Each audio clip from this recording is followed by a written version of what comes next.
Hey everybody, it's Ruben Lowing here in Cypress, Texas. So I'm getting a late start today. My alarm didn't go off this morning, and then I had to teach a class, and it went very well. So now I'm going to the gym. I'm just doing arms today,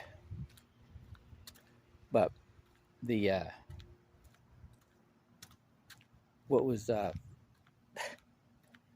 verse? Luke 16:10. The for he who is can be trusted with little can be trusted with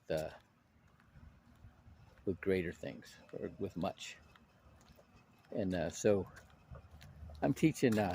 I did workshop 2 today, and for these guys in the house, and I have to kind of enhance that everything I do because of where these guys are.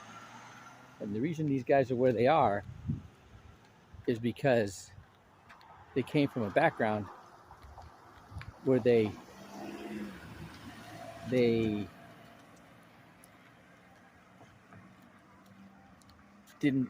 they had disdain for money, or they thought money was evil, right? And so they don't put any attention on it at all, which is really evil. Isn't that interesting? You know, like sin really means lack of understanding, right? In the scripture. But that applies for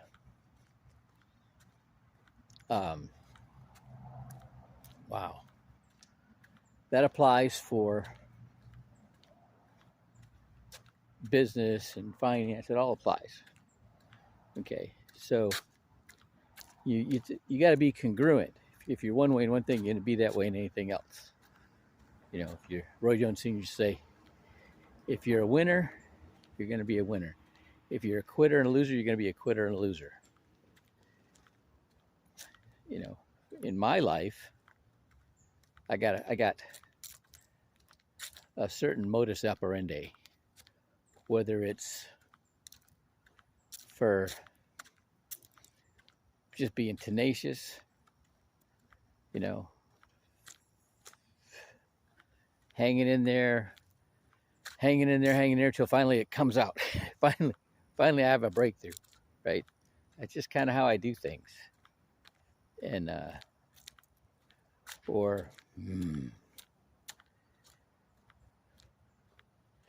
things get to a point where I'm like, you know what, I am sick and tired of this. And then I get a little anger spark in me that pushes me through a barrier, right? And I dread that, but that's how I am, how it works.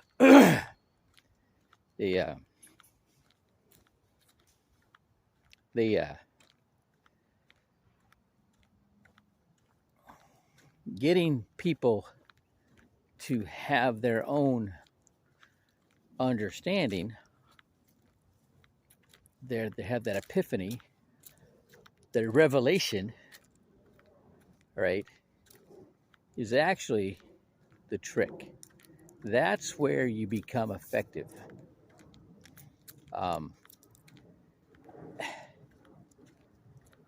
Reading the same chapter every single day for like 2.5 years, over 2.5, almost 3 years, right? And now that I'm starting to understand the Hebrew meaning. I can't even look at a word without wanting to know what it means in Hebrew, right? Because what am I really getting if I'm not seeing it in Hebrew, right? And then now, so I've been drilling the flashcards. So there's only like 4 of the symbols that I'm been having challenges with. So I'm focusing on them. Like, okay, how can I, by looking at it, understand what I'm looking at? And then it's going to be the meaning. of the word. Okay. Grasping what it's, or that symbol, what it really is saying. All right. So then reading the scriptures, isn't that something? Instead of having to like pull up hit the hyperlink and see what it means in Hebrew, knowing what it means in Hebrew. That's where it's going to be. All right. Have a great day.